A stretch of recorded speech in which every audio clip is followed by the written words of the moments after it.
Salut à tous, ici Michael, j'espère que vous allez bien. Nous sommes jeudi, qui dit jeudi dit tuto express. Aujourd'hui, on va voir comment utiliser le Knife Project avec les nouvelles versions de Blender. Donc pour découper n'importe quelle forme à partir d'une primitive. Donc je fais cette vidéo parce que ça a changé et la question est revenue souvent en Weekly Blender. Des personnes sont encore sur l'ancienne version, des personnes sont sur la nouvelle, donc je vais vous montrer comment ça se passe sur la nouvelle version. Donc imaginons que je veuille découper ce cylindre-là avec un cercle situé au-dessus. Donc je rajoute mon cylindre. Je rajoute ensuite avec Shift A mon cutter, donc c'est la forme qui va découper mon objet, donc de type maillage comme d'habitude. Je rajoute, hop là, un cercle. Je vais faire G, Z pour augmenter un petit peu sa hauteur, voilà comme ceci.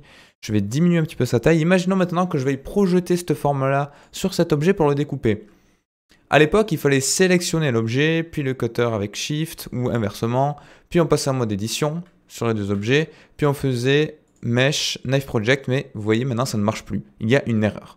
Donc maintenant c'est un petit peu plus logique je trouve, il faut sélectionner l'objet sur lequel on veut faire la découpe, donc ça c'est très important, pas d'abord celui qui va découper, mais celui qui va recevoir la découpe.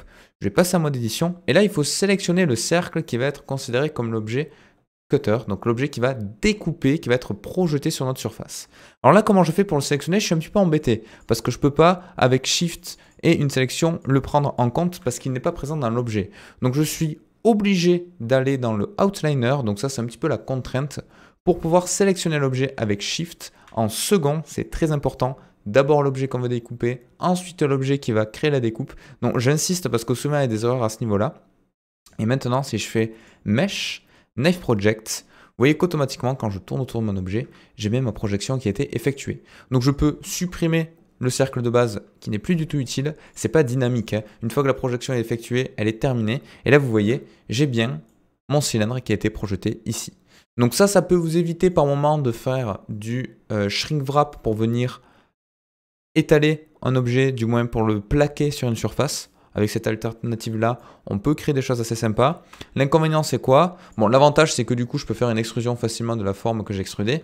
L'inconvénient, c'est ceci. J'ai des points qui potentiellement vont pas être liés au maillage. Donc ça, c'est pas top. Donc il va falloir le réparer un petit peu. Parce que là, ma topologie, elle est pas bonne. Donc soit je répare tout ça à la main, soit j'essaie avec un modifieur Remesh de faire quelque chose d'automatique. Mais c'est assez compliqué d'obtenir quelque chose vraiment qui correspondent à ce qu'on souhaite. Vous voyez, avec ça, peut-être que je peux obtenir un truc pas mal. Et si je l'applique là, vous voyez, on a quelque chose qui est mieux que tout à l'heure, mais on a encore des choses aléatoires. Donc là, à ce niveau-là, c'est pas top. Donc à vous de voir. La plupart du temps, il faut réfléchir avant de faire un cut. Comment on peut s'y prendre? Éviter surtout le booléen, parce que ça, c'est vraiment quelque chose qui va vous détruire la topologie. Autant que le Knife Project, mais ça permet déjà de faire des petits modèles qui ne sont pas forcément très visibles lors du rendu, ou sur lesquels la topologie n'est pas forcément, va pas être à 100% exacte, donc on peut se le permettre, mais la plupart du temps on essaie de trouver des alternatives de maillage pour commencer à modéliser comme il se doit et faire des extrudes qui sont fonctionnels et surtout une topologie qui soit propre. Donc voilà, je voulais quand même vous présenter la fonctionnalité parce que la question revient souvent. C'est quand même très utile de le connaître pour découper certaines parties des objets. Ensuite, tout ce qui est correction de maillage et rotopo, on le fait après coup. Donc voilà, s'il y a une chose à retenir, c'est que c'est plus la même méthode qu'avant. Maintenant, on sélectionne l'objet qui doit être découpé, pardon. On passe en mode édition. On va sélectionner dans le outliner, dans la collection, l'objet qui doit cutter et on fait un Knife Project. Donc voilà, j'espère que ça vous aura plu. On se retrouve très vite pour une prochaine vidéo. Ciao!